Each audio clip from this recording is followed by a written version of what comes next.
রক্তাক্ত গাজার উপর সীমাহীন বর্বরতার পরও কি করে বিশ্ব মোড়লরা নিশ্চুপ হয়ে আছেন তারা তা জানে। তবুও মুক্ত ফিলিস্তিনের জন্য তাদের গগন বিদারী স্লোগানের মানে যদি বিশ্ব নেতারা সজাগ হন। From the river to the sea, Palestine will be free. Bundle থাকলে প্রতি সেনমানিতে টাকা বাঁচবে। বিকাশ সেনমানি বান্ডেল কিনে জিতুন প্রতি লেনদেনে।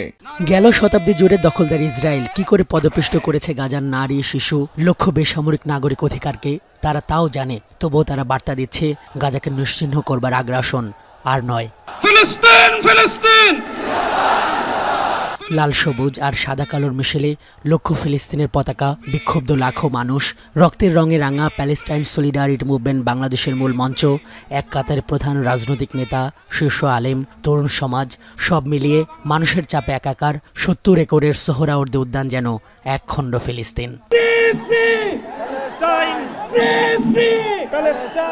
বিকেল ৩টায় শুরু হওয়া শহরের ৫টি প্রান্ত থেকে নিপীড়িত গাজাবাসীর প্রতি সংহতি জানিয়ে করা পদযাত্রার মিলন মোহনা ছিল এই সোহরাওয়ার্দী উদ্যান। কিন্তু চৈত্রের সূর্যের প্রখরতা উপেক্ষা করে তৃষ্ণা আর ক্ষুধা নিয়ে জড়ো হওয়া এসব মানুষের ভিড়ে উপচে পড়া পরিস্থিতি তৈরি হয় দুপুর থেকেই। তাদের কণ্ঠে বর্বর ইহুদিবাদের বিরুদ্ধে প্রচণ্ড ক্ষোভ। প্যালেস্টাইন সলিডারিটি মুভমেন্টের এই আন্দোলনটা আমরা বিভিন্ন দেশে দেখেছি, কিন্তু বাংলাদেশে এই ব্যানারে কখনোই আন্দোলনটা হয় নাই। যদি আমাদের এরকম সুযোগ থাকতো যে ফিলিস্তিন গিয়ে ইসরায়েলের বিরুদ্ধে যুদ্ধ করা, তাহলে সেখানে আমার মনে হয় এই বাংলাদেশের 18 কোটি মুসলমান যাদের মধ্যে ন্যূনতম ঈমান আছে তারা মনে যাওয়ার জন্য প্রস্তুত থাকতো। সকল মুসলমান ঐক্যবদ্ধ হয়ে আমরা সকল মুসলমানের পাশে দাঁড়াতে হবে এবং গাজাকে রক্ষা করতে হবে। সরাসরি কোনো প্রতিবাদ করতে পারতাছি না, এই জন্য জনসমুদ্র এক হয়ে আমরা ইসরায়েলি যত পণ্য আছে এগুলা বর্জন করতে চাই। আমার একটা দুঃখ যে ৯৫ লক্ষ ইহুদিদের জন্য আমরা ২০০ কোটি মুসলমান আবাবিলের অপেক্ষায় আছি। আজকে সিরিয়া ধ্বংস করবে, কালকে ইরাক ধ্বংস করবে,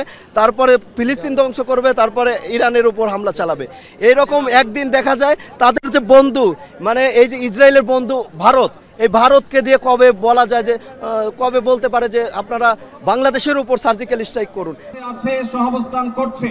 বিশাল এই জনসমুদ্রকে সামনে রেখে আমন্ত্রিত শীর্ষ অতিথিরা মঞ্চে ওঠেন বিকাল ৪টার দিকে। বিক্ষুব্ধ জনতার উদ্দেশ্যে আলেমরা বলেন, নানা মত পথ থাকতে পারে, কিন্তু স্বাধীন ফিলিস্তিনের জন্য একাট্টা এই ভূখণ্ডের মানুষ। গাজার মানুষদের বিরুদ্ধে জুলুম বন্ধের দাবিতে আমরা প্রত্যেকটা বাংলাদেশের মানুষ ধর্ম বর্ণ নির্বিশেষে আমরা প্রত্যেকে তাদের সাথে সংহতি প্রকাশ করছি। ভৌগোলিকভাবে আমরা ফিলিস্তিন থেকে অনেক দূরে হতে পারি, কিন্তু আজকের এই জনসমুদ্র প্রমাণ করে আমাদের এক একজনের হৃদয়ে, বুকের ভেতরে বাস করে এক একটা ফিলিস্তিন।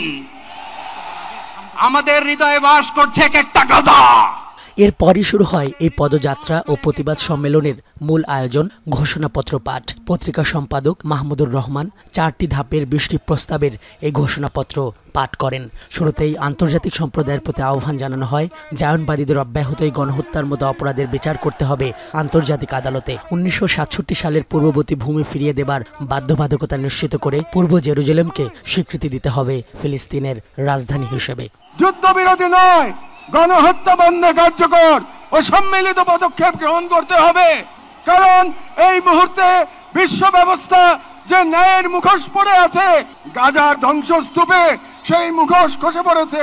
দ্বিতীয় দাবি তুলে ধরা হয় মুসলিম উম্মার প্রতি। ইসরায়েলের সঙ্গে অর্থনৈতিক, সামরিক ও কূটনৈতিক সকল সম্পর্ক ছিন্ন করে গাজার মজলুম জনতার পাশে চিকিৎসা, খাদ্য, আবাসন ও প্রতিরক্ষা সহযোগিতা নিয়ে না দাঁড়ালে ইতিহাসের কাঠগড়ায় দাঁড়াতে হবে মুসলিম নেতৃত্বকে।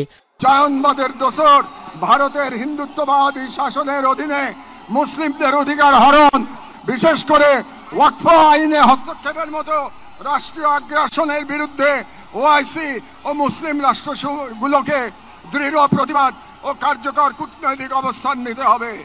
কারণ গাজার রক্ত প্রবাহে আমরা লজ্জিত হওয়ার আগেই গাজার পাশে দাঁড়ানোই উম্মার জন্য সম্মানের একমাত্র পথ। তৃতীয়ত প্রস্তাব তুলে ধরা হয় বাংলাদেশের প্রতি। সকল সরকারি প্রতিষ্ঠান এবং আমদানি নীতিতে জায়নবাদী কোম্পানির পণ্য বর্জনের নির্দেশনা যোগ করারও দাবি করা হয়। বাংলাদেশের জনগণ গাজার পাশে থাকার অঙ্গীকার করেছে, তাই রাষ্ট্রীয় পর্যায়ে নীরবতা এই জন আকাঙ্ক্ষার প্রতি অবজ্ঞার সামিল। বাংলাদেশি পাসপোর্টে অ্যাকসেপ্ট ইসরায়েল শর্ত পুনর্বহাল করতে হবে এবং ইসরায়েলকে রাষ্ট্র হিসেবে স্বীকৃতি না দেওয়ার অবস্থান আরো সুস্পষ্টভাবে প্রকাশ করতে হবে। ভবিষ্যৎ প্রজন্ম যাতে নিজেদের আদর্শ ভূখণ্ড রক্ষায় জীবন ও সম্পদ দিতে সর্বোচ্চ ত্যাগের মানসিকতায় গড়ে ওঠে, তার জন্য নিজেদের প্রতি অঙ্গীকারনামা নামের শিরোনামে আরও 4টি প্রস্তাব তুলে ধরা হয়। বলা হয় জাতিকে এজন্য ঐক্যবদ্ধ থাকতে হবে যাতে বাংলাদেশ কখনো হিন্দুত্ববাদী প্রকল্পের পরবর্তী গাজায় পরিণত না হয়। গাজা আমাদের জন্য এক আয়না, যেখানে আমরা দেখতে পাই কিভাবে বিশ্বাসী হওয়া মানে কেবল বেঁচে থাকা নয়, সংগ্রামে দৃঢ় থাকা। আমরা সকলে স্বতঃস্ফূর্তভাবে বয়কট করব প্রত্যেক সেই পণ্য, কোম্পানি ও শক্তিকে যারা ইসরায়েলের দখলদারিত্ব টিকিয়ে রাখে। গাজার সংগ্রাম মুখর সম্মানিত অধিবাসীদের জন্য দোয়া ও মোনাজাতের মাধ্যমে শেষ হয় মার্চ ফর গাজা। অনিরুদ্ধ এক জেহাদের তেজ হৃদয় নিয়ে স্লোগানে স্লোগানে সোহরাওয়ার্দী উদ্যান ত্যাগ করেন আগত বিক্ষুব্ধ মানুষেরা।